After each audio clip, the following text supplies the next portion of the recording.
So, good day, sir. I am Alexia Lorena Agustin from Y1Y3 M1B.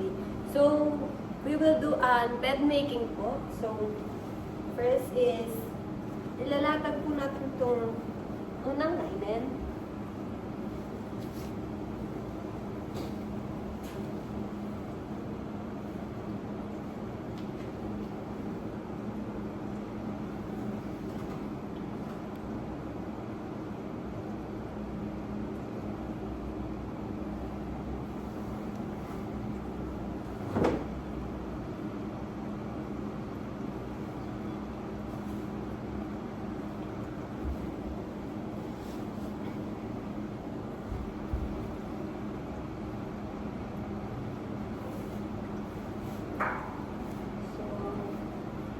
The next naman po is pinaka-lower po.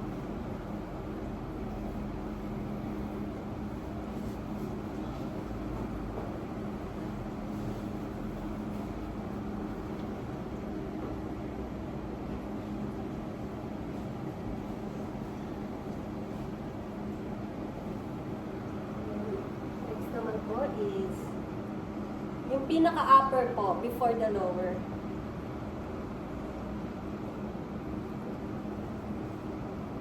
So, wala po kasing linen, kaya assume na lang po na linen ito.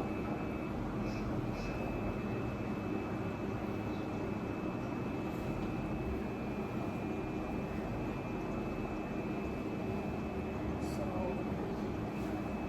then the pillow,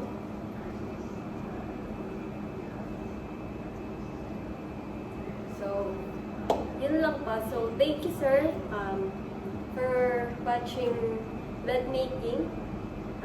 Ginagawa lang po to if wala pong tao sa room or occupied po yung room. Ay, unoccupied. So, good day, sir. I am Alexia Lorena Agustin from M1B po.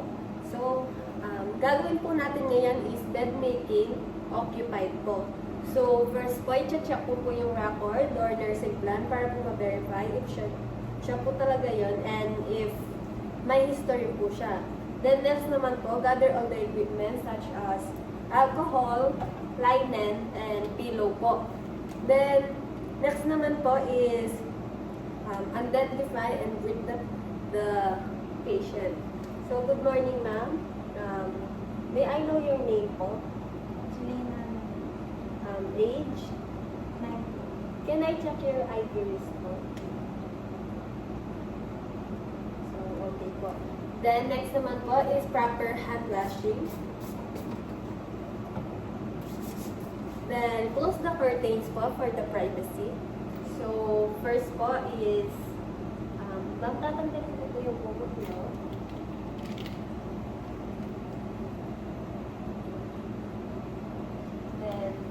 Next naman po is, kukunin ko po yung linen na ilalagay ko sa likod ng ma'am.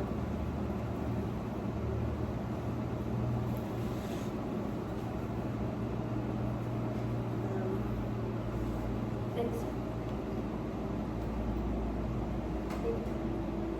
ma'am, pataas po.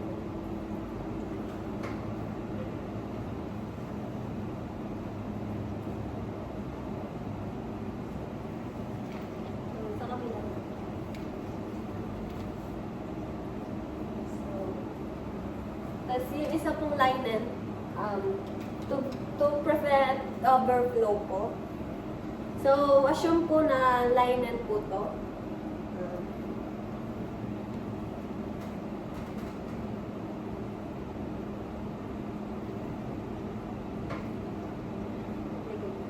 Kabila natin po. Then, remind the patient na papalitan po yung pillow niya. Then, first po, before po palitan yung pillow is, lagyan po ng cover yung ipapalit na pillow.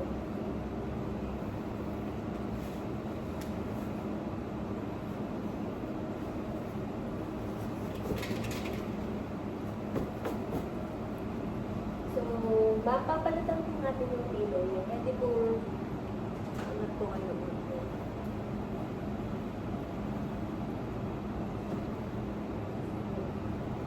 Then, so, yun lang po sir for the day. Then, before anything else po is, yung kumot po, ibabalik po siya. So, ma'am, comfortable naman po kayo sa higa. So, thank you po. So, sir, yun lang po for today. Thank you.